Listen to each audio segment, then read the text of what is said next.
In this video tutorial, I'm going to share to you on how you can change scaling for specific apps in Windows 11. So let's get started.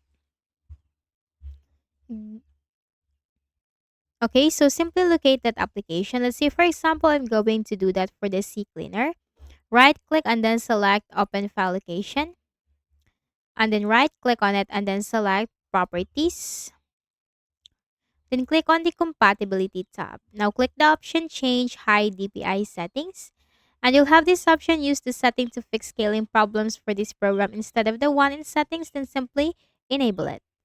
And then high DPI scaling override high DPI scaling behavior, simply enable it.